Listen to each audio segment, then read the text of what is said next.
ஆயுத எழுத்து நிகழ்ச்சிக்கு உங்களை அன்போடு வரவேற்கிறோம் நேர்களே. தொடர்ந்து மூன்றாவது ஆண்டாக இந்த ஆண்டாவது ஜல்லிக்கட்டு நடைபெறுமா என்ற விவாதம் தொடர்ந்து எழுந்து கொண்டிருக்கிறது. 2014 மே மாதத்தில் ஒரு தடையை விதித்தது உச்சநீதிமன்றம். ஜல்லிக்கட்டு என்ற ஒரு நிகழ்வை தமிழகத்தில் நடத்த முடியாது என்று. அதை தொடர்ந்து 2015, 16 தற்போது 2017ஆம் ஆண்டின் பொங்கல் பண்டிகை நெருங்கிக் கொண்டிருக்கிறது. 3 ஆண்டுகளாக நாம் இதே கேள்வியை எழுப்பிக் கொண்டிருக்கிறோம். இந்த ஆண்டாவது பொங்கலுக்கு ஜல்லிக்கட்டு நடைபெறுமா என்று. இந்த ஆண்டு ஜல்லிக்கட்டு நடைபெறுவதற்கான சாத்தியங்கள் என்ன இருக்கிறது? அவசர சட்டத்தை மத்திய அரசு கொண்டு வருமா? மாநில அரசு ஏதேனும் செய்வதற்கான வாய்ப்பு இருக்கிறதா? உச்சநீதிமன்றத்தில் அந்த வழக்குடைய நிலை என்னவாக இருக்கிறது? எப்போது தீர்ப்பு வரும்? இப்படி பல்வேறு கேள்விகள் எழுந்திருக்கின்றன. அரசியல் ரீதியான சட்ட ரீதியான பிரச்சனைகள் ஒரு புறம் இருக்க, கிட்டத்தட்ட ஈழ பிரச்சனைக்கு பிறகு தமிழகத்தில் இளைஞர்கள் தன்னெழுச்சியாக ஒட்டுமொத்தமாக எழுந்து வந்து நின்று எங்களுக்கு இந்த ஜல்லிக்கட்டு தேவை, இதற்கு மத்திய மாநில அரசுகள் உடனடியாக நடவடிக்கை எடுக்க வேண்டும் என்று ஒரு மிகப்பெரிய அது ஒரு ஷோ ஆஃப் ஸ்ட்ரெங்த் என்று சொல்வது போல அத்தனை இளைஞர்கள் நேற்று மெரினா கடற்கரையில் திரண்டு இந்த ஜல்லிக்கட்டு எங்களுக்கு வேண்டும் இந்த ஆண்டு என்று கேட்டதை நாம் பார்க்க முடிந்தது. ஒரு மிகப்பெரிய உணர்ச்சி பூர்வமான போராட்டத்தை அவர்கள் நடத்ததை பார்க்க முடிந்தது. இந்த இளைஞர்களுடைய எழுச்சி அரசியல் கட்சிகளுக்கு சரியான செய்தியை சொல்லி இருக்கிறதா? அரசியல் கட்சிகள் உடனடியாக நடவடிக்கை எடுக்குமா என்ற கேள்விகள் எழுந்திருக்கின்றன. இன்று முதலமைச்சர் பன்னீர்செல்வமும் பிரதமருக்கு ஒரு கடிதத்தை எழுதியிருக்கிறார். அதிலும் மீண்டும் வலியுறுத்தி இருக்கிறார், மத்திய அரசாங்கம் ஒரு அவசர சட்டத்தை கொண்டு வர வேண்டும் என்று. மத்திய அரசாங்கம் அதற்கு செவிசாய்க்க போகிறதா? இந்த ஆண்டு பொங்கலுக்கு ஜல்லிக்கட்டு நடைபெற போகிறதா? இதுதான் இன்றைய பிரதான கேள்வியாக இருக்கிறது நேர்களே. இதைத்தான் இன்று விவாதிக்க இருக்கிறோம். இந்த விவாதத்தில் நம்முடைய இணையக்கூடியவர்கள் அதிமுகவுடைய செய்தி தொடர்பாளர் திருமதி நிர்மலா பெரியசாமி அவர்கள், உங்களை நிகழ்ச்சிக்கு வரவேற்கின்றேன். அதே போல மூத்த வழக்கறிஞர் இது குறித்து சட்ட நுணுக்கங்களை விளக்குவதற்காக தமிழ்மணி அவர்கள் நம்மோடு இணைகிறார். உங்களை நிகழ்ச்சிக்கு வரவேற்கின்றேன். அதே போல நேற்று மெரினாவில் திரண்டிருந்த பல்லாயிரக்கணக்கான இளைஞர்கள் ஒருவர் ஜல்லிக்கட்டு குறித்து ஆய்வுகளை மேற்கொண்டிருக்கக்கூடிய திரு ராஜ மார்த்தாண்டன் அவர்கள் இணைகிறார். உங்களை நிகழ்ச்சிக்கு வரவேற்கின்றேன். இன்னும் சற்று நேரத்தில் நம்மிடையே மத்தியில் ஆளும் பாஜகவுடைய பிரதிநிதியாக திருமதி வானதி ஸ்ரீனிவாசன் அவர்கள் இணைய இருக்கிறார். இன்னும் சற்று நேரத்தில் நான் முதல்ல ராஜமார்த்தாண்டன் அவர்கள்ட்டேருந்து இந்த நிகழ்ச்சியை துவங்கலான்னு நினைக்கிறேன். முன்னாடி நான் குறிப்பிட்டது போல கிட்டத்தட்ட ஈழ பிரச்சனைக்கு பிறகு, தேசிய அளவில் பார்த்தா நிர்பயாவுக்கு பிறகு இந்த மாதிரியா இத்தனை இளைஞர்கள் கூடி மெரினால நேற்று ஒரு போராட்டத்தை நடத்தியதை பார்த்தோம். இந்த ஒரு பர்டிகுலர் பிரச்சனை, நாட்டில் இவ்வளவு பிரச்சனைகள் இருக்கும்போது ஏன் இளைஞர்கள் மத்தியில் இந்த பிரச்சனை ஒரு it has touched a nerve சொல்றது போல ஏன் இந்த பிரச்சனை இப்போ இளைஞர்கள் கையில் எடுத்திருக்காங்க? இந்த எழுச்சிக்கான காரணம் என்ன? இந்த நேற்று நரண்ட பேரணி வந்து பார்த்தீங்கன்னா it is not the first ஸ்டெப்புங்கிற மாதிரி கிடையாது. நிறையா விஷயங்கள் நடந்திருக்கு இதுக்கு முன்னாடி. நிறையா ஊரில் போராட்டங்கள் பண்ணியிருக்கிறாங்க. சேவ் ஜல்லிக்கட்டு அப்படின்னு சொல்லிட்டு ஒரு சிக்னேச்சர் கேம்பெயின், மாவட்டம் 1 லட்சம் கையெழுத்து ஒரு மாவட்டம் அப்படின்னு சொல்லிட்டு ஒரு கேம்பெயின் நடத்தினாங்க. அதெல்லாம் தாண்டி ஒரு படிப்படியாக வந்து ஒரு முற்றுநிலை மாதிரி நம்ம நினச்சிக்கலாம். ஒரு பீக் ஆன மாதிரி தான் இது இந்த போராட்டத்தை நினச்சிக்கணும். ஒன்று. ரெண்டாவது விஷயம் பார்த்தீங்கன்னா வந்து விழிப்புணர்வு இப்போ தாங்க வருது. 2 years ago அந்த பேன் நடக்கும் போதெல்லாம் வந்து ஒரு க்ளவுட் மாஸ்க் மாதிரி தான் இருந்துச்சு. சிட்டியில் உள்ள இளைஞர்களுக்கு வந்து ஆக்சுவலாக ஜல்லிக்கட்டுனா என்னன்னு தெரியல. அது பின்னாடி இருக்கிற சூழ்ச்சிகள் ஏன் பேன் பண்ணாங்க அப்படிங்கிற காரணங்கள் தெரியல. Unfortunately animal welfare board of India மற்ற பிராணிகளுக்காக வந்து நாங்கள் வந்து குரூவல்ட்டி பண்ணாமல் இருக்கிறோம், நாங்கள் காப்பாற்றுறோம்னு சொல்கிற நிறைய ஆர்கனைசேஷன்ஸ் வந்து தேவர் கிரியேட்டிங் அ ஃபால்ஸ் இலூஷன். அதை நம்பிட்டு இவங்களுக்கு வேறு வழி இல்லை. அதுதான் இவங்க எங்கே பார்த்தாங்களோ அவங்க தான் தெரிஞ்சாங்க. தெரியும் போது அதை நம்பிட்டாங்க, வேறு ஒன்றும் கிடையாது. இப்போ வந்து அதை எடுத்து விலக்கி சொல்லி அவங்களா ஆராய்ந்து பார்க்கும் போது வந்து அதில் உண்மை தெரியும் போது they are very angry about it. ரொம்ப கோவப்படுறாங்க, ரொம்ப ஆதகம் வருது. நம்மளை ஏமாற்றிட்டாங்களே, நம்ம ஊர்லேயே நம்மளை ஏமாற்றிட்டாங்களே, இவ்வளோ சிறப்பான ஒரு விஷயம் நடக்கிறது வந்து நடக்க முடியாமல் தடை பண்ணிட்டாங்களே, அதுக்கு நம்மளும் சில பேர் அதை புரிஞ்சிக்காமல் ஆதரவாக இருந்துட்டோமே அப்படிங்கிற ஆதங்கம் தான். அந்த ஆதங்கம் தான் நேற்று அந்த வெளிப்பட்டது. ரைட். ஸோ இந்த 2 ஆண்டுகளாக ஏற்பட்டிருக்கக்கூடிய விழிப்புணர்வுடைய விளைவு, அதோடைய ரிசல்ட்டை நேற்றுக்கு நம்ம பார்த்துருக்கோம் அப்படிங்கிறத முன்வைக்கிறீங்க. But again I'm coming back to my question of இத்தனை பிரச்சனைகள் இருக்க ஜல்லிக்கட்டுடைய முக்கியத்துவம் என்ன? வை ஜல்லிக்கட்டு? ஏன் இதற்கான ஒரு எழுச்சி அப்படிங்க? அதாவது ஜல்லிக்கட்டு கம்ஸ் அண்டர் பயோகல்ச்சரல் ஸ்போர்ட்ஸ். அதாவது அது எந்த பிராணியாக இருக்கட்டும், நம்ம வீட்டு விலங்குகள், ஆடோ மாடோ, அது அந்த மாதிரி நிறைய விஷயங்கள் வந்து இந்த மாதிரி ஸ்போர்ட்ஸ் வந்து அக்ராஸ் த வேர்ல்டு இருக்குது.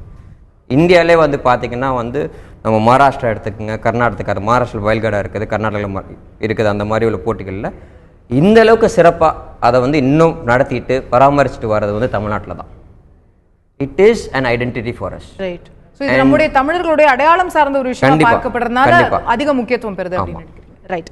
நான் நிர்மலா பெரியசாமி அவர்களிடத்துல கேட்க விரும்பக்கூடிய விஷயம், இன்னைக்கு தமிழக முதலமைச்சர் ஒரு கடிதத்தை எழுதியிருக்காரு மத்திய அரசாங்கத்திடம். உடனடியா அந்த காட்சிப்படுத்தக்கூடாத விலங்குகள் பட்டியலிருந்து காளை நீக்கணும், அவசர சட்டம் கொண்டு வரணும், இந்த மாதிரியான விஷயங்களை வலியுறுத்தி இருக்கிறார். இந்த தடை வந்தது முதலே 2014 வந்தது முதலே அதிமுக மீது இருக்கக்கூடிய பெரிய குற்றச்சாட்டு என்னன்னா, மத்திய அரசை வலியுறுத்துவதை தாண்டி, மத்திய அரசுக்கு கடிதம் எழுதுவதை தாண்டி அதிமுகவோ இல்ல மாநில ஆளும் கட்சியோ மாநில அரசோ இதுல என்ன மாதிரியான நடவடிக்கைகளை எடுத்திருக்கிறது? நாம் நினைத்திருந்தால் இதுவும் இதற்கு மேல செய்திருக்க முடியாதா, ஜல்லிக்கட்டை நடத்தி காட்டியிருக்க முடியாதா என்ற கேள்வி இளைஞர்கள் மத்தியில் எழாது.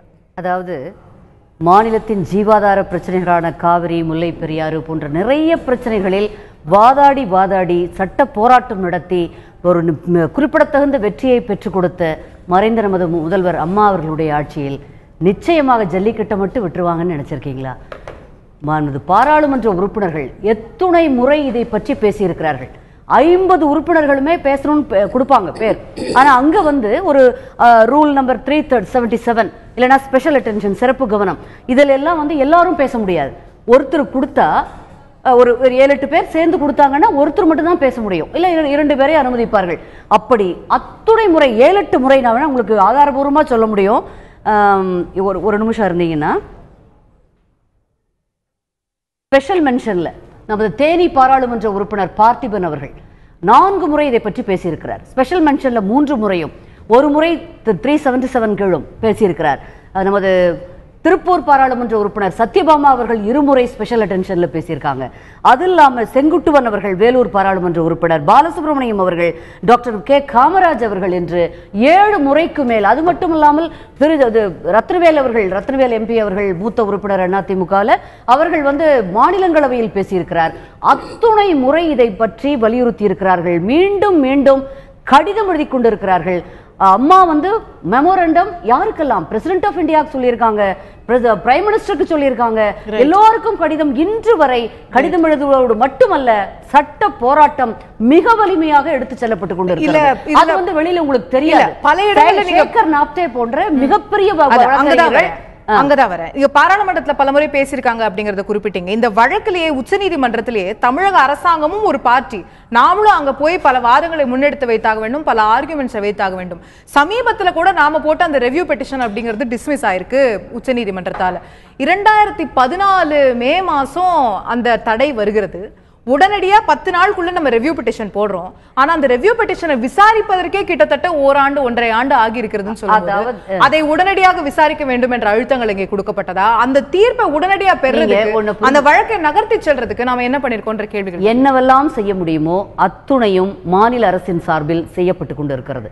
அதாவது மிகப்பெரிய லாயர்கள், அதாவது அட்வொகேட்ஸ் லைக் இவர் நம்ம சேகர் நாப்தே போன்றவர்கள், நிறைய ராஜீவ் திரிவேதி, ராகேஷ் திரிவேதி போன்ற மிகப்பெரிய வழக்கறிஞர்கள் எல்லாம் இதுக்காக வாதாடி கொண்டிருக்கார். இவர்கள்லாம் ஒரு இடம் உள்ள வந்தாங்கனாலே ஒரு 10 வழக்கறிஞர்கள் இருப்பதற்கு சமம். அவ்வளவு பெரிய வழக்கறிஞர்களை வைத்துத்தான் வாதாடி கொண்டிருக்கிறார்கள். ஆயிரக்கணக்கான பக்கமான எவிடன்ஸ் எல்லாம் சமர்ப்பிக்கப்பட்டிருக்கிறது, வீடியோ காட்சிகள் சமர்ப்பிக்கப்பட்டிருக்கிறது. எங்கு இங்கே நமக்கு லேப்ஸ் ஆச்சுன்னு உங்களுக்கு தெரியுமா? மீண்டும் மீண்டும் இப்பொழுது பேசுகிறார் திமுகவின் பொருளாளர் திரு மு க ஸ்டாலின் அவர்கள். எங்க நமக்கு லேப்ஸ் ஆச்சுன்னா, அவர்களுடைய ஆட்சியில் 2011க்கு முன்பு ஒரு முறை வந்த பொழுது இவர்கள் என்ன செய்திருக்க வேண்டும்? இங்க ஒரு ஸ்பெஷல் ஆக்ட் ஒன்று போட்டாங்க. நமது சட்டமன்றத்தில் ஜல்லிக்கட்டு ரெகுலேஷன் ஆக்ட்னு ஒண்ணு கொண்டு வந்தாங்க. அப்ப வந்ததை என்ன பண்ணிருக்கணும், இவர்கள் முறைப்படி பிரசிடென்ட் ஆஃப் இந்தியா அதுக்கு ஒப்புதல் வாங்கியிருக்கணும், அசென்ட் அப்படின்னு சொல்லுவாங்க, அந்த அசென்ட் வாங்கியிருக்கணும். அதை செய்யாமல் விட்டதன் விளைவுதான். அப்ப பண்ணிருந்தாங்கன்னா எப்படி எல்லா பிரச்சனையிலுமே தீர்வாக இருந்திருக்கும். இப்ப நினைச்சா மத்திய அரசாங்கம் வந்துருச்சு. அதை தாண்டி உச்சநீதிமன்றத்துல இந்த புல்ஸ் அப்படிங்கறது அந்த பட்டியலில் இருக்கக்கூடியதும், அதே போல பிரிவென்ஷன் ஆக்ட்ல இருக்கக்கூடிய பல விஷயங்களையும் கூட சுட்டிக்காட்டி அவங்க ஜல்லிக்கட்டு தடை பண்ணிருக்காங்க. சொல்றீங்களா 1961 ஆக்ட் பத்தி சொல்றீங்கன்னா 1960 PCA ஆக்ட், அந்த PCA ஆக்ட் பத்தி சொல்றீங்கன்னா அந்த ஆக்ட்ல என்ன இருக்குன்னா ரிலீஜியஸ் மத சம்பந்தப்பட்டதோ அல்லது கலாச்சாரம் சம்பந்தப்பட்டதுக்கோ அனிமல்ஸையே வதை செய்தால் கூட அனிமல்கள் மிருகங்கள் கொல்லப்பட்டால் கூட தவறில்லை என்று இருக்கிறது. சட்ட நுணுக்கங்கள் நிறைய இருக்கு. நம்ம விரிவா சட்ட நுணுக்கங்களை பேசலாம், விவாதிக்கலாம். ஒரு இடைவேளை எடுக்க வேண்டியிருக்கிறது. 2009 கொண்டு வரப்பட்ட சட்டத்திற்கு ஜனாதிபதியிடம் ஒப்புதல் வாங்கி இருந்தால் இவ்வளவு பிரச்சனைகள் வந்திருக்காது என்று குறிப்பிட்டார். தற்போது மாநில அரசு நினைத்தால் ஒரு அவசர சட்டத்தை ஏற்றி இல்ல ஒரு சட்டத்தை ஏற்றி அதே ஜனாதிபதியிடம் உத்தரவு வாங்கி இந்த ஜல்லிக்கட்டை நடத்த முடியாதா என்ற கேள்வி இருக்கிறது. மத்திய அரசாங்கம், மத்திய அமைச்சர் பொன் ராதாகிருஷ்ணன் இருந்து அனைத்து மத்திய அமைச்சர்களும் தொடர்ந்து 3 ஆண்டுகளாக வாக்குறுதி மேல் வாக்குறுதி அளித்திருக்கிறார்கள். நிச்சயமாக ஜல்லிக்கட்டு நடக்கும், இதோ இந்த கூட்டத்தொடரில் சட்டம் வந்துவிட்டது, இதோ அடுத்த கூட்டத்தொடரில் வந்துவிட்டது. இதுவரை அந்த சட்டத்திற்கான புதிய சட்ட திருத்தத்திற்கான வரைவையாவது நாம் பார்த்திருக்கிறோமா என்ற கேள்வி எழுந்திருக்கிறது. திருமதி வானதி ஸ்ரீனிவாசன் அவர்கள்ட்ட தான் கேட்க விரும்புகிறேன். தமிழக பாஜகவுடைய அத்தனை தலைவர்களும், நம்முடைய மத்திய அமைச்சர் பொன் ராதாகிருஷ்ணனிலிருந்து பல மத்திய அமைச்சர்கள் தொடர்ந்து சொல்லி வந்த விஷயம், எப்படியாவது ஜல்லிக்கட்டை நடத்திடுவோம், எப்படியாவது அதை செஞ்சிருவோம், அனைத்து நடவடிக்கைகளையும் எடுத்துட்டு இருக்கோம் அப்படின்னு. இன்னும் 5 நாட்கள் தான் இருக்கிறது. இன்னமும் அதே தான் சொல்லிட்டு இருக்கோமா? இன்னும் 5 நாட்கள் தான் இருக்கிறது இல்லை, 5 நாட்கள் இருக்கிறது. அதனால் அப்படியும் அதை பார்க்கலாம். சில வேளைகளில் உச்சநீதிமன்றத்தில் ஒரு வழக்கு விசாரணையில் இருக்குது, தீர்ப்பு ஒத்திவைக்கப்பட்டிருக்கிறது. நாம் அரசாங்கம் எடுத்துக்கொண்டிருக்கக்கூடிய முயற்சிகள் சம்பந்தமாக ஒரு விசாரணை நடைபெற்று தீர்ப்பு இருக்கும்போது நார்மலி ஏதோ சென்ட்ரல் கவர்மெண்ட் அப்படிங்கிறதுல, குறிப்பாக மாநில அரசாங்கங்கள், அரசாங்கம், நீதிமன்றம், இப்படி இந்த விஷயத்தை பார்க்கலாம். மத்திய அரசுன்னு ஒரு பக்கம் இருந்தால் கூட ஜென்ரலாக அந்த ஒரு விசாரணையினுடைய அந்த வழக்கினுடைய ஒரு இறுதி தீர்ப்பு வருகின்ற வரைக்கும் காத்திருந்து அதற்கு பின்னால் அடுத்த நடவடிக்கை எடுப்பது அப்படிங்கிறதா வழக்கமாக நம்ம பின்பற்றக்கூடிய நடைமுறை. ஏன்னு கேட்டால், இந்த நாட்டில் அரசாங்க நிர்வாகத்திற்கு என்ன அளவிற்கு முக்கியத்துவம் இருக்கிறதோ அதே அளவுக்கு நீதித்துறைக்கும் நம்ம கொடுத்துருக்கோம். அரசியலமைப்பு சட்டத்தில் வாட்டர் டைட் கம்பார்ட்மெண்ட்னு சொல்லுவோம். நிர்வாகம், நம்மளோட பார்லிமெண்ட், சட்டம் இயற்றுகின்ற இடங்கள், நீதித்துறை எல்லாமே. அதனால இந்த இடத்துல குறிப்பாக ஜல்லிக்கட்டு விவகாரத்தை பொறுத்த வரைக்கும் மாநில அரசு ஒரு பக்கம் முயற்சி பண்றாங்க, தனியார் சட்டம் கொண்டு வரதாகட்டும், இல்லை வழக்கில் தொடர்ச்சியாக போராடி கொண்டிருப்பட்ட அதே மாதிரி மத்திய அரசு இதற்கு முன்பாக இருந்த ரொம்ப நார்மலா போயிட்டு இருந்த ஒரு சூழலை சிக்கலாக்கியது இதற்கு முந்தைய மத்திய அரசு.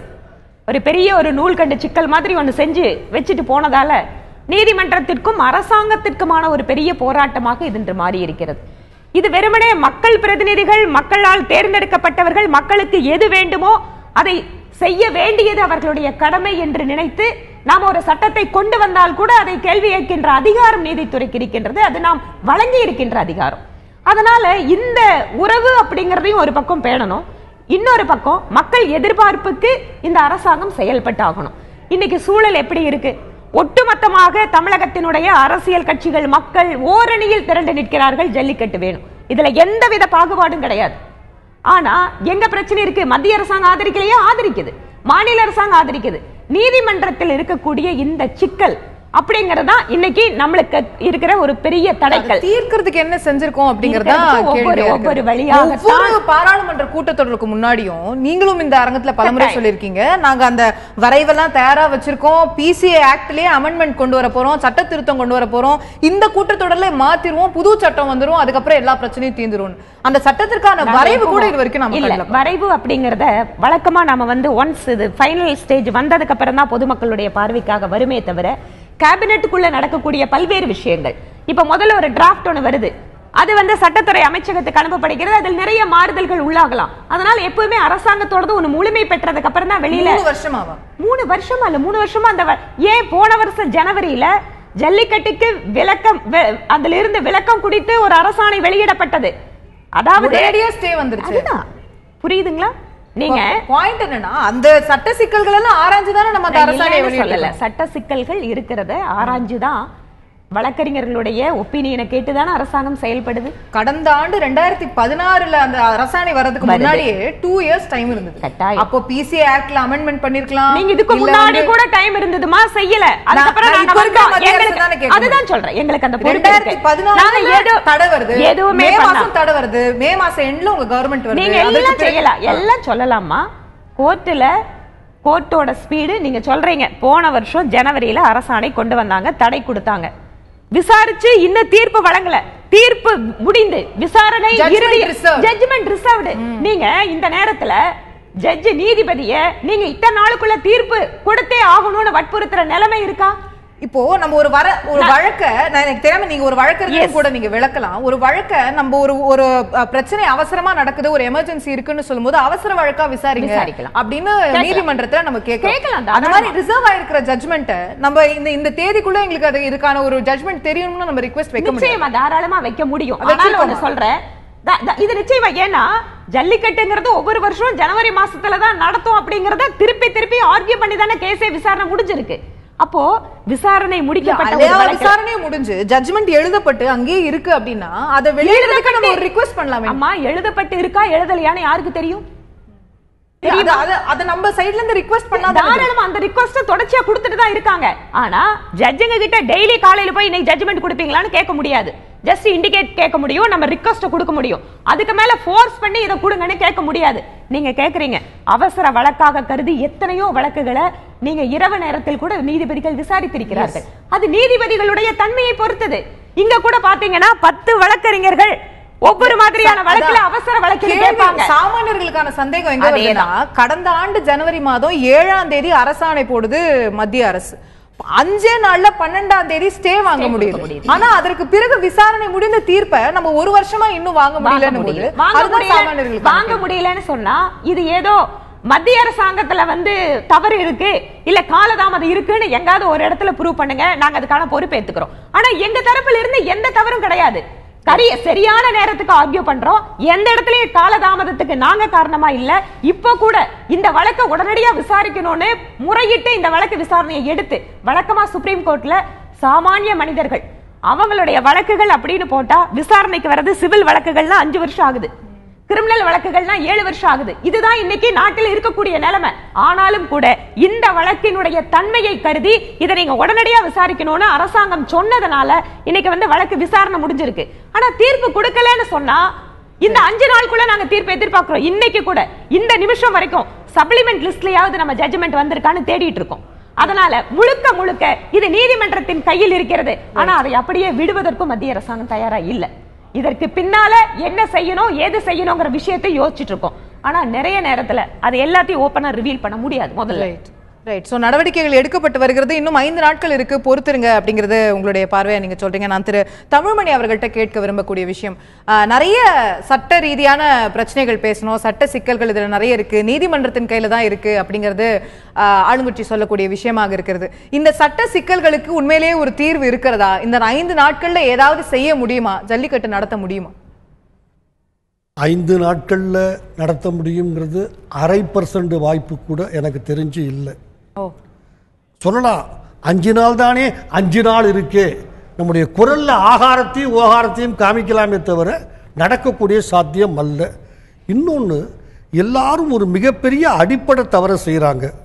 நீங்கள் கூட ஆரம்பத்தில் சொன்னீங்க, ஒரு உணர்ச்சி பூர்வமான ஊர்வலம் அறிவுபூர்வமான ஊர்வலமா என்பதுதான் சட்டத்தின் முன்னால் முக்கியம். நாளை காலையில் ஒரு 5 லட்சம் இளைஞர்கள் காஷ்மீரை பாகிஸ்தானுக்கு ஒப்படைத்து விட வேண்டும் என்று சொல்லிக்கொண்டு 5 லட்சம் பேர் ஊழம் போனால் நாம் பாகிஸ்தானுக்கு காஷ்மீரை ஒப்படைத்துவிட தயாராக இருக்கிறோம். சட்டத்தின் முன்னால் அவ்வளவு வித்தியாசம் நிச்சயமாக இருக்கிறது, மறுக்கவில்லை. ஆனால் சட்டம் என்பது வேறு, அதை அறிவுபூர்வமாக அணுக வேண்டும். உச்ச நீதிமன்றத்தினுடைய தீர்ப்பு மக்களோட விருப்பத்துக்கு தானே சட்டம் அல்ல அல்ல. அப்படி பார்த்தால் ஒவ்வொரு முனிசிபாலிட்டியும் அந்த கட்டடத்தை விட்டு விடுவார்கள். அப்படி ஒரு நீங்கள் அனுமதியை வழங்கினால் மக்கள் தான் மக்கள் பிரதிநிதிகளை தேர்ந்தெடுக்கிறாங்க, அவங்க தான் சட்டத்தை ஏற்றுறாங்க. அப்ப மக்களுக்கு சட்டம் பொது நன்மைக்காக, உங்கள் நன்மைக்கு என் நன்மைக்கு அல்ல, பொது நன்மைக்காக என்பதை நீங்கள் ஏற்றுக்கொள்ள வேண்டும். ஒன்று, உச்ச நீதிமன்றத்தினுடைய தீர்ப்பில் 3 மிக மிக அடிப்படையான சாராம்சங்கள் இருக்கின்றன. ஒன்று, அவர்கள் பிரிவென்ஷன், பிசி ஆக்ட், இது காட்சிப்படுத்துதல், விலங்கினங்கள், இதையெல்லாம் நாம் உண்டாக்கி திரும்ப திரும்ப சொல்லுகிறோமே தவிர சாராம்சம் அது அல்ல. அவர்கள் சொல்லியிருப்பதெல்லாம் நாங்கள் உச்ச நீதிமன்றத்தினுடைய பிரதிநிதியை அனுப்பித்து எங்கெல்லாம் நடக்கிறதோ அங்கெல்லாம் பார்த்து எங்களுக்கு ஒரு யாரும் அதை பேச தயாராக இல்லை, அதுக்கு பதில் சொல்ல தயாராக இல்லை.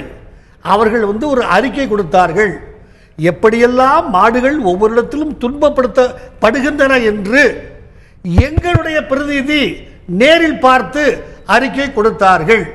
இதை மத்திய அரசாங்கமோ மாநில அரசாங்கமோ அவர்கள் கொடுத்த அறிக்கை தப்பு, அவர்கள் பொய் சொல்லுகிறார்கள், தவறு சொல்லுகிறார்கள், இல்லாத சொல்லுகிறார்கள் என்று ஒரே ஒரு வார்த்தை கூட.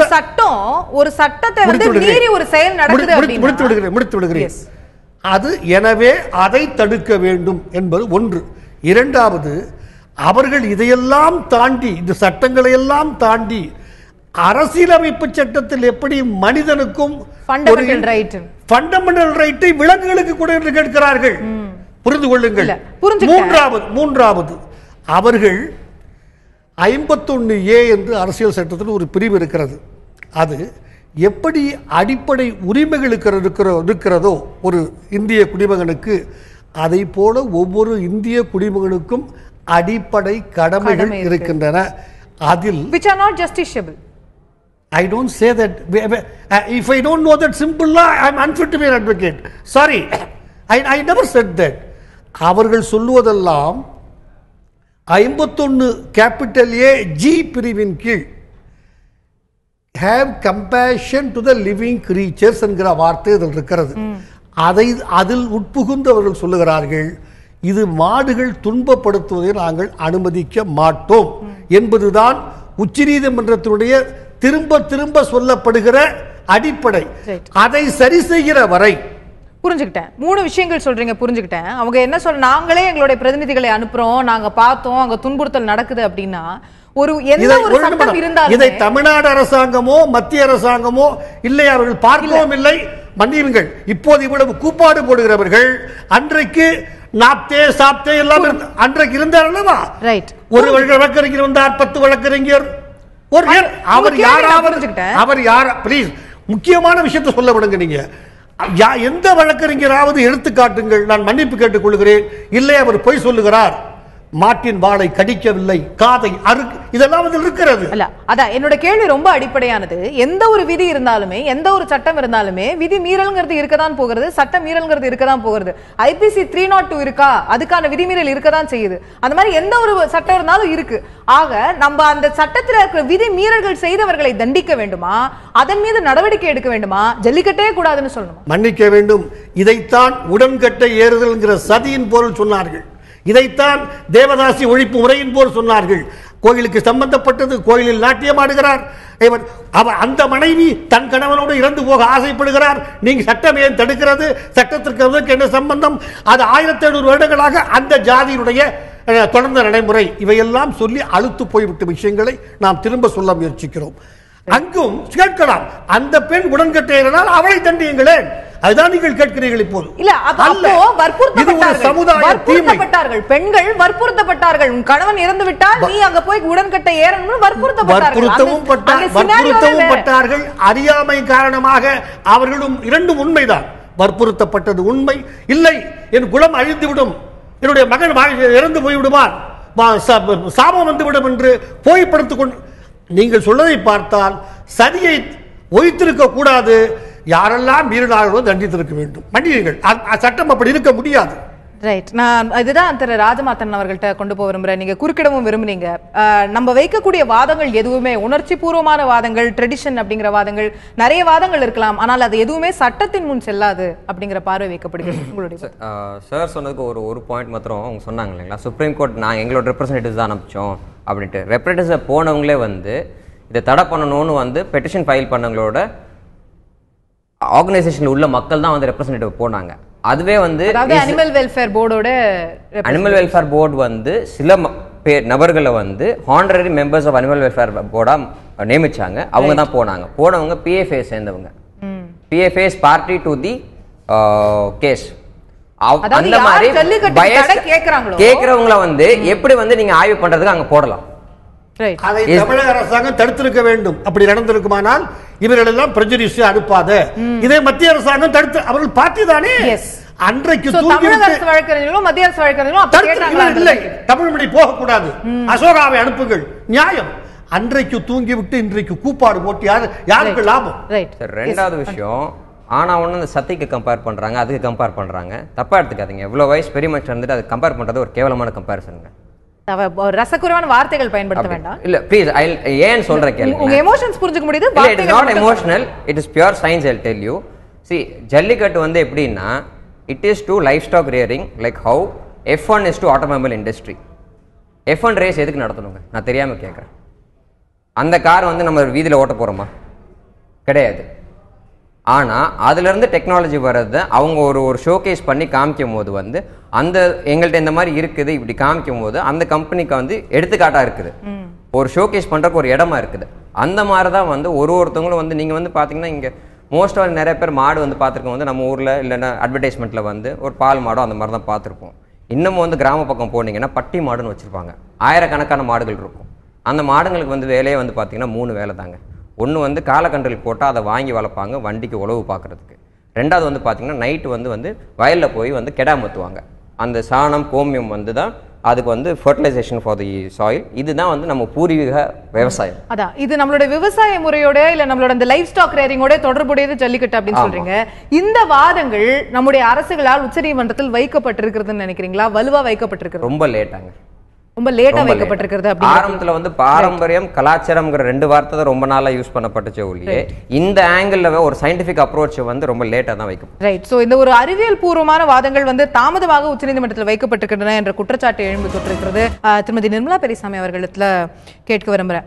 மத்திய அரசாங்கம் இதுல சட்ட திருத்தம் கொண்டு வரணும், மத்திய அரசாங்கம் அந்த காட்சிப்படுத்தக்கூடாத பட்டியலில் இருந்து காளைகளை அகற்றணும். இன்னைக்கு கூட முதலமைச்சர் தன்னுடைய லெட்டர்ல வலியுறுத்தி இருக்கிறார். பட் மத்திய அரசாங்கம் மட்டுமே தான் செய்ய முடியுமா? மாநில அரசாங்கம் நினைத்தால் இங்கே ஒரு அவசர சட்டத்தை ஏற்றி அல்லது சட்டமன்றத்தை உடனடியாக கூட்டி இங்கே ஒரு சட்டத்தை பாஸ் பண்ணி நீங்க சொன்னது மாதிரி அதே ஜனாதிபதி கிட்ட கையெழுத்து வாங்கி ஜல்லிக்கட்டை நடத்த முடியாதா? இல்ல, இன்றைய நிலையில் அது சாத்தியமில்லை. வெகு சுலபமாக அந்த மாதிரியான ஒரு ஆக்ட் கொண்டு வந்தால் மிக சுலபமாக அதை ஒன்றுமில்லாமல் ஆக்கக்கூடிய ஒரு நிலை இருக்கிறது. இப்பொழுது இருக்கக்கூடிய சூழ்நிலையில் மத்திய அரசாங்கம் மட்டுமே அந்த அவசர சட்டத்தை ஒரு ஸ்பெஷல் ஆர்டினன்ஸ் ஒன்று போட்டு அதை ஒரு அமெண்ட்மெண்ட் கொண்டு வந்து செய்யக்கூடிய, அதாவது உடனடியாக அந்த 4-5 நாட்களுக்குள் நமக்கு ஒரு தீர்வு வேண்டும் என்றால் அவர்கள் மட்டுமே செய்யக்கூடிய ஒரு நிலை இருக்கிறது. இன்னொன்னு சொன்னீங்க, நம்ம கான்ஸ்டிடியூஷன்ல மாநில அரசாங்கத்துக்கு ஆர்டினன்ஸ் போடுறதுக்கு பவர் ஏற்கனவே நம்ம செய்யக்கூடிய அத்தனை என்னென்னலாம் செய்ய முடியுமோ மாநில அரசாங்கத்துக்கு ஒரு அவசர சட்டம் போடுவதற்கான அதிகாரம் இருக்கு. இல்ல, அது போட்டு பார்த்துட்டாங்களே ஏற்கனவே. மாநில அரசு அவசர சட்டம் வெச்சாங்க. அது வந்து ஏற்கனவே ஜல்லிக்கட்டு ரெகுலேஷன் ஆக்ட் 2009ல ஒன்றுமில்லாமல் போயிருச்சு. இனிமே பண்றதுக்கு ஒண்ணுமே இல்ல. அது ஒரு சட்டம். இது வந்து இல்ல திரும்பவும் அவங்க கோர்ட்டுக்கு போவாங்க, திரும்பவும் சுப்ரீம் கோர்ட்ல போய் இது இல்ல. இப்ப எந்தெந்த விஷயங்கள பிரச்சனைகள் எந்தெந்த விஷயங்கள பிரச்சனைக்குரிய விஷயங்களா உச்சநீதிமன்றம் முன்வைக்குதோ அந்த விஷயங்களை ரெக்டிஃபை பண்ற மாதிரி மாத்திர மாதிரி கரெக்ட் பண்ற மாதிரி அந்த விதிகளுக்கு உட்பட்ட மாதிரி அவசர சட்டத்தை நடந்து கொண்டிருக்கிறது. ரொம்ப அதாவது எவ்வளவு தூரம் முடிஞ்சிருச்சு. ஆமா, இப்ப வந்து இருந்தாலும் எவ்வளவு என்ன சொல்றேன்னா தொடர்ந்த ஒரு நடவடிக்கைகள், சட்டபூர்வமான நடவடிக்கைகள் நடந்து கொண்டுதான் இருக்கிறது. இங்க என்ன ஒண்ணு தெரிஞ்சுக்கணும்னா, இதை எதிர்ப்பவர்கள் மத்திய அரசாங்கத்தையே கேள்வி கேட்கக்கூடிய, மத்திய அரசாங்கத்துக்கே சவால் விடுக்கக்கூடிய கார்ப்பரேட் ஜெயின்ஸ், அதாவது AWBIன்னு சொல்றாங்களே, விலங்குகள் நல ஆணையம் இருக்கிறதே மத்திய அரசாங்கத்தினுடையது. அதனுடைய தலைவராக இருக்கக்கூடிய ஒரு குடும்பம் இருக்கு, சின்னி கிருஷ்ணா, நதிதா கிருஷ்ணா 2 பேர் இருக்காங்க. அவர்களுடைய இதுல அந்த பீட்டான் ஒன்னு இருக்கு, உங்களுக்கு இந்த தெரியும்? சமீபத்துல விலங்குகள் நல வாரியத்துடைய தலைவரே மாற்றப்பட்டிருக்கிறார் அப்படிங்கறது நீங்க கேள்விப்பட்டிருக்கீங்க? ஒன்னு சொல்றேன், ஒரு வாரத்துக்கு முன்னாடி அந்த விலங்குகள் நல வாரியத்துடைய தலைவரே மாற்றப்பட்டிருக்கிறார். பிரச்சனைகளால் மாற்றப்பட்டிருக்கலாம். இருந்தாலும் பீட்டாவோட CEO பீரியட் அவங்களோடது ஆரம்பத்துல கொடுக்கப்பட்டது இன்டர்ஃபரன்ஸ்க்கு வந்து சொல்றேன். ஏன்னா ஒரு அரசாங்கத்தினுடைய அப்பாயின்மெண்ட் அப்படிங்கிறது ஒரு பர்டிகுலர் பீரியடுக்கு இருக்கும்போது இன்பிட்வீன்ல அதை வந்து அரசாங்கம் மாற்றி அமைக்கிறது கஷ்டம். அவங்க பீரியட் முடிஞ்சதுக்கு அப்புறம் என்னென்னலாம் மாற்றங்கள் கொண்டு வரணும்னு நினைச்சதோ மத்திய அரசாங்கம் அவர் விலகி இருக்கிறார். அந்த AWBயோட தலைவரா இருந்தவர் திடீர்னு பதவி விலகுறார். இல்ல பீட்டால இருக்கக்கூடிய அந்த இவங்க இருக்காங்க, பூர்வா ஜோஷிபுரா, அவங்க ஒரு அமெரிக்கன் லேடிக்கு நம்மளோட பீட்டா இது எல்லாமே நம்ம விவாதிச்சிட்டோம். இதுல பீட்டா ஏன் தலையிடுது, இதுல அமெரிக்கர்கள் ஏன் உள்ள வராங்க, அது பெரிய சரி, இது எல்லாமே பேசிட்டோம். என்ன செய்ய முடியும்னு பேசிட்டு இருக்கோம். இப்ப மத்திய அரசாங்கம் மாநில அரசு என்ன கொண்டு வரது ஒண்ணுதான் இன்றைக்கு இந்த 4-5 தினங்களுக்குள் செய்யக்கூடிய ஒரு உடனடியான தீர்வுக்கான வழி. மத்திய அரசாங்கம் நினைத்தால் மட்டுமே இதை வந்து இன்றைக்கு நம்மளுடைய எப்படி காவிரி பிரச்சனையில் ஏமாற்றப்பட்டோமோ அதே போல ஏன் இப்ப இந்த டிமானிட்டைசேஷனுக்கு மாண்புமிகு பாரத பிரதமர் அவர்கள் 62-63 திருத்தங்களை கொண்டு வந்திருக்கிறார்கள் இந்த 40-50 தினங்களுக்குள். அப்படி தன்னுடைய பிரச்சனை, தன்னுடைய ஒரு திட்டம் நோட்டிபிகேஷன்ல 62-63 நீதிமன்றத்துல வழக்கில் இருக்கிற ஒரு பிரச்சனைக்கு ஏன் வந்து இதை செய்ய முடியாது? தமிழர்களின் நலன் தொடர்ந்து புறக்கணிக்கப்படுகிறது. காங்கிரசுக்கு கொஞ்சம் கூட காங்கிரசுக்கு சளைத்ததாக இல்லை பாரதிய ஜனதா கட்சி. பாரத பிரதமரை இன்னும் நாங்க நம்புறோம், அவங்க ஏதாவது செய்வார் என்று எதிர்பார்க்கிறோம். நிச்சயமாக இதை செய்யணும். எஸ் மேம், உங்களுடைய பதில். அவங்க என்னென்னவெல்லாம் காரணம் சொன்னாங்களோ, நாங்க ஸ்டேட் கவர்மெண்ட் கொண்டு வந்தா உடனடியா ஒன்றும் இல்லாம பண்ணிடுவாங்க, ஆர்டினன்ஸ் கொண்டு வந்தா அதை ஸ்டே பண்ணிடுவாங்கன்னா, சென்ட்ரல் கவர்மெண்ட் கொண்டு வந்தாலும் அந்த வாய்ப்பு இல்லாம இல்லை. ரெண்டுக்கு இருக்கு. ஜென்ரலா ஒரு ஆர்டினன்ஸோ இல்ல நீங்க எந்த விதமான விஷயங்கள் நீங்க கொண்டு வர விஷயம் மாதிரியேதாமா சென்ட்ரல் கவர்மெண்ட்ல கொண்டு வந்தாங்க. போன ஜனவரியில கொண்டு வந்ததா உடனே இல்ல, அப்படி இல்ல. நான் சொல்றது நோட்டிபிகேஷனோ இல்ல ஆர்டினன்ஸ் எதுவா இருந்தாலும் ஆர்டினன்ஸ்க்கும் அந்த ரிஸ்க் இருக்கு, இல்லாம இல்ல.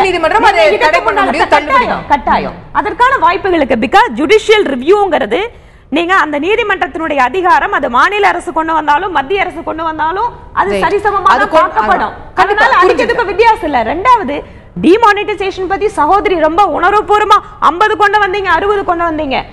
அதுல நீதிமன்றத்திற்கும் மத்திய அரசாங்கமும் எந்த விதமான சண்டை கிடையாது, எந்த இடத்துலயும் உரசல் இல்ல. அதனால அந்த மாதிரி விஷயங்களை நேரடியாக அரசாங்கம் கொண்டு வந்துட்டே இருக்கலாம். இப்ப கூட ஜல்லிக்கட்டு விஷயத்துல நீதிமன்றம் இல்ல, நீதிமன்றம் பிக்சர்லயே இல்லனா, சென்ட்ரல் கவர்மெண்ட் செய்யலனா நீங்க தாராளமா கேளுங்க. ஆனா பிரச்சனை இப்படி இருக்குங்கிற சூழ்நிலையை நம்ம புரிஞ்சுக்கணும். இல்ல ஆர்டினன்ஸ் கொண்டு வந்தா உச்சநீதிமன்றம் தடை பண்ணும் அப்படிங்கறத தாண்டி அதை கொண்டு வரதுக்கான முயற்சிகள் ரெண்டு அரசாங்கம் எடுத்திருக்கா அப்படிங்கறதா அங்க பார்வையா இருக்கு. நான் திரு தமிழ்மணி அவர்கள்ட்ட அதுக்கு தான் விளக்கத்தை கேட்க விரும்புறேன். இந்த மாநில அரசு ஒரு ஆர்டினன்ஸ் போட்டு ஜனாதிபதி கிட்ட கையெழுத்து, குடியரசுத் தலைவர்கிட்ட கையெழுத்து வாங்கிட்டா பிரச்சனையை தீர்த்திடலாம் அப்படின்ற ஒரு விஷயம் பேசப்பட்டு வருகிறது. அது சரியா? சுத்தமான தவறு. அவர்கள் சொல்லுகிற முறை என்னவென்றால், ஒரு மத்திய சட்டமும் ஒரு மாநில சட்டமும் இருந்து மத்திய சட்டத்தை விட மாநில சட்டம் அதிகமாக அமுல்படுத்தப்பட வேண்டும் என்கிற சூழ்நிலையில் அதை ஜனாதிபதிக்கு அனுப்பித்து, ஜனாதிபதி மத்திய அரசாங்கத்தை கேட்டு கலந்து ஆலோசித்து அந்த ஆலோசனை அடிப்படையில் இதற்கு அசென்ட் என்கிற அனுமதி கொடுத்தால் அந்த மாநிலத்தை பொறுத்தவரை அந்த மாநில சட்டம் அல்லது திருத்தம் மத்திய அரசாங்கத்து சட்டத்தை விட அதிகமாக செல்லுபடியாகும். அது இங்கே அல்ல. ஒரு நிமிடம். இங்கே உச்சநீதிமன்ற தீர்ப்பு தான் இப்போது இருப்பது. அதுக்கு ரெவ்யூ பெட்டிஷன் போட்டு தமிழ்நாடு அரசாங்கம் தள்ளுபடியாகிவிட்டது. எனவே அந்த தீர்ப்பு உறுதி செய்யப்பட்டு விட்டது. அதை எதிர்த்து இவர்கள் போட்டால் உச்சநீதிமன்றத்தை அவமானப்படுத்துவது. மத்திய சர்க்காரும் அதுதான். அவர்கள் இப்போது ஒரு விஷயத்தை, வழக்கை கேட்டு தீர்ப்பு தள்ளி வைத்திருக்கிற போது மத்திய சர்க்கார் நீ யார் முடிவு செய்ய, நானே முடிவு செய்கிறேன் என்று ஒரு சட்டம் போடுமானால் உச்சநீதிமன்றம் தேவையில்லை, இந்த வழக்கும் தேவையில்லை. எனவே அதுவும் அவர்களால் செய்ய இயலாது.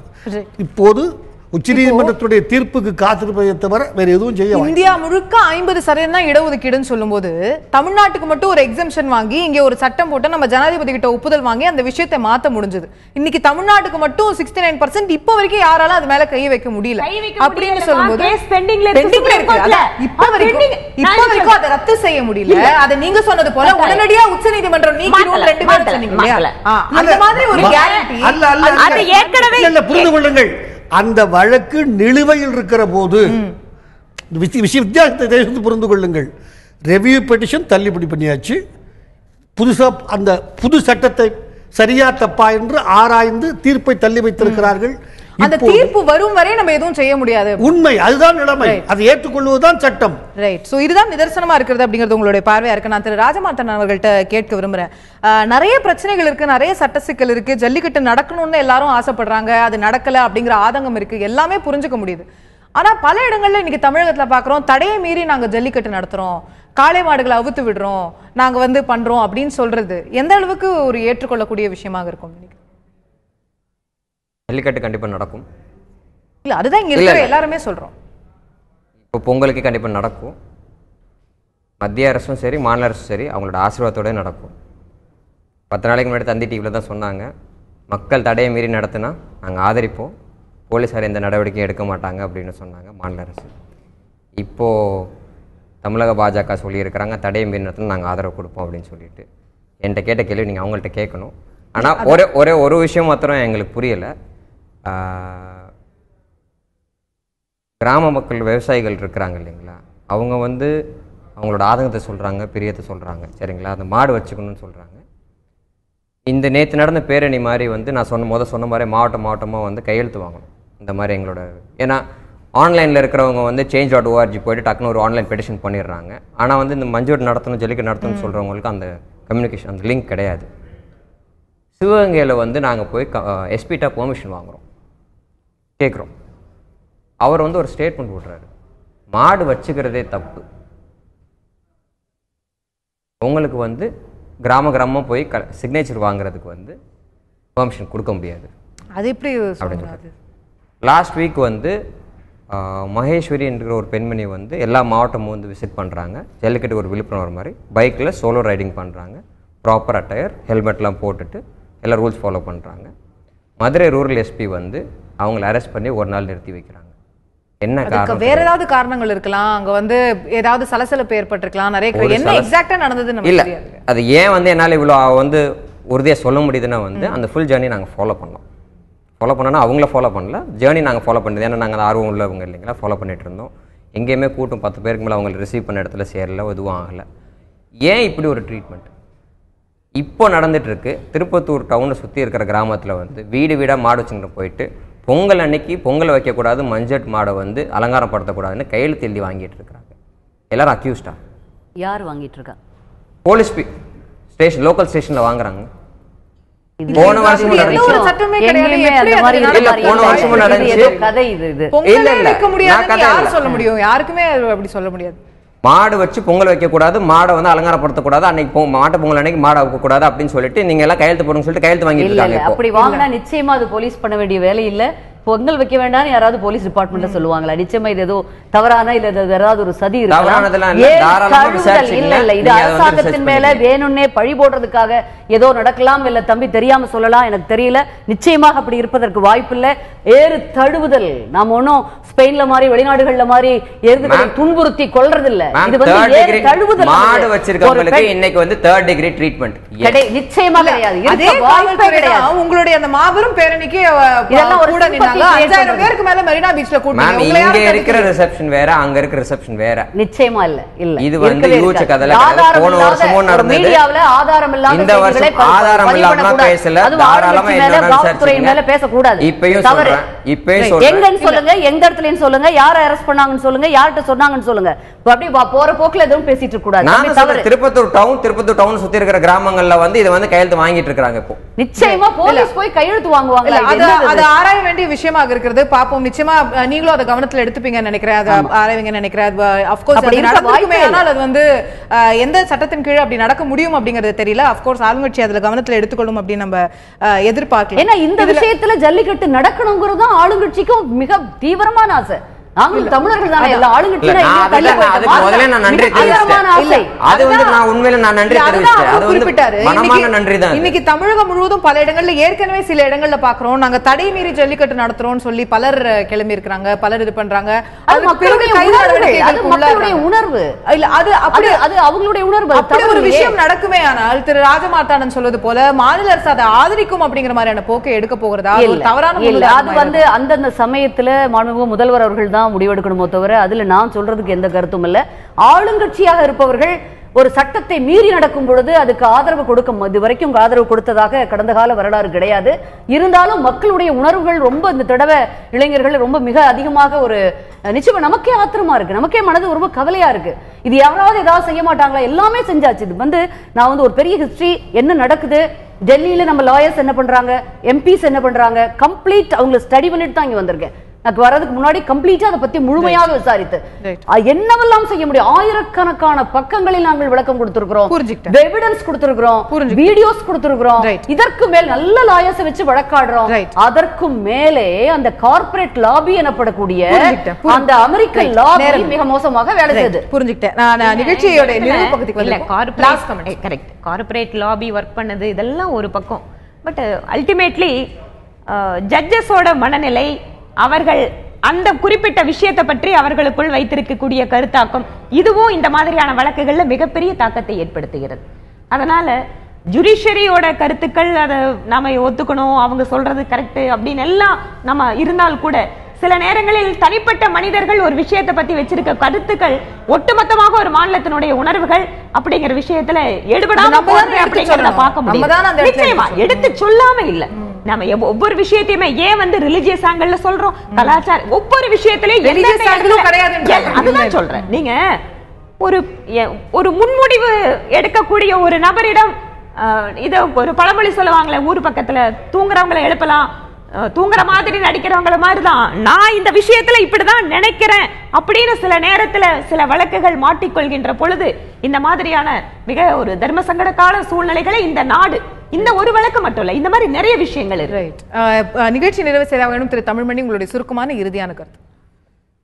அதாவது சட்டம் என்பதை ஏற்றுக்கொள்கிற வரை, ஒரே இந்தியா என்பதை ஏற்றுக்கொள்கிற வரை, அந்த இந்தியாவிற்கு சட்டம் தேவை, நீதிமன்றம் தேவை, உச்சநீதிமன்றம் தேவை என்பதை ஏற்றுக்கொண்டு நடக்கிற ஒவ்வொரு குடிமகனும் சட்டத்தை மதித்துத்தான் ஆக வேண்டும்.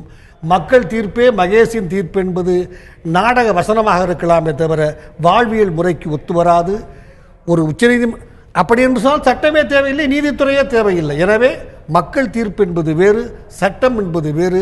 இதற்குள்ள இடையே உள்ள வித்தியாசத்தை புரிந்து கொண்டால் நாடு நன்றாக இருக்கும். ரைட். திரு ராஜ்மார்த்தாண்டன், எனி லாஸ்ட் வேர்ட்ஸ், உங்களுடைய இறுதியான கருத்து. நான் நிகழ்ச்சி லாட் ஆஃப் ஆங்கிள்ஸ் டு இட்டுங்க. ஜல்லிக்கட்டுங்கிற ஒரு தனிப்பட்ட விஷயம் கிடையாது. நம்ம அடையாளம் அதெல்லாம் ஒரு பக்கம் இருக்கட்டும். ஃபஸ்ட்டு வந்து அந்த மாடு உயிர் வாழணும்னா அது கண்டிப்பாக தேவை, அது முதல்ல சொன்ன மாதிரி ஒன்று. ரெண்டாவது வந்து பொருளாதாரமாகவும் அங்கே இருக்கிற விவசாயிகளுக்கு வந்து அது ரொம்ப அவசியம். ஸோ சட்டம் சார்லாம் எனக்கு அந்தளவுக்குலாம் லா தெரியாது. பட் மேம்லாம் சொன்ன மாதிரி ஒருவேளை ஜுடிஷியலில் ஃபாராது வந்தாலும் அவங்க அதுக்கப்புறம் அந்த சட்டத்தை கொண்டு வந்து எங்களுக்கு கொடுப்பாங்க அப்படிங்கிற ஒரு நம்பிக்கை மாநில அரசும். ரைட். ஸோ இறுதியாக ஒரு நம்பிக்கையை நீங்கள் வெளிப்படுத்தியிருக்க பார்க்கலாம். இன்னும் 5 நாட்கள் இருக்கிறது. திருமதி வாணி ஸ்ரீனிவாசன் அவர்கள் குறிப்பிட்டது போல 5 நாட்கள் இருக்கிறது. என்ன வேண்டுமானாலும் நடக்கலாம். மத்திய அரசாங்கம் ஒரு சட்டம் கொண்டு வருமா, மாநில அரசாங்கம் ஏதேனும் செய்யுமா, இந்த 5 நாட்களுக்குள் ஜல்லிக்கட்டு அடுத்து நடைபெறுவதற்கான சமிக்கைகளை நாம் ஏதேனும் பார்க்க முடியுமா என்றுதான் தமிழகம் ஒட்டுமொத்தமாக எதிர்பார்ப்பில் இருக்கிறது. நாம் தொடர்ந்து வேட்டி நம்முடைய அடையாளம் என்று சொல்லப்பட்டது, அது இன்றைக்கு எத்தனை பேர் அதை பயன்படுத்துகிறார்கள் என்ற கேள்வி. அதே போல ஜல்லிக்கட்டு நம்முடைய அடையாளம் என்று சொல்லப்படுகிறது, அதையும் நாம் இழந்துவிடக் கூடாது என்று இளைஞர்கள் ஒரு புறம் எழுச்சியுடன் எழக்கூடியதை நாம் பார்க்கிறோம். நிச்சயமாக இது போன்ற அடையாளம் சார்ந்த பிரச்சனைகளில், நம்முடைய பண்பாட்டு சார்ந்த பிரச்சனைகளில் ஒரு சட்டம் போட்டு இது செய்யக்கூடாது என்று சொல்லும்போது நிச்சயமாக அது வந்து ஒரு கோபத்தை நிச்சயமாக கொடுக்கிறது என்பதை நாம் மறுப்பதற்கில்லை. பட் அதையும் தாண்டி திரு தமிழ்மணி அவர்கள் சொன்னது போல இது சட்ட ரீதியான தீர்வை எப்படி காண வேண்டும் என்பதை தான் நாம் பார்க்க வேண்டும் என்ற பார்வையும் இங்கே முன்வைக்கப்படுகிறது. பார்ப்போம் நேயர்களே, 5 நாட்கள் இருக்கிறது, பொறுத்திருப்போம். ஜல்லிக்கட்டு நடக்கிறதா இல்லையா என்று பார்ப்போம். நிகழ்ச்சியில் கலந்து கொண்டு கருத்துக்களை தெரிவித்த 4 விருந்தினர்களுக்கும் நன்றி. பார்த்த உங்களுக்கும் நன்றி. தொடர்ந்து இணைந்திருங்கள் தந்தி தொலைக்காட்சி.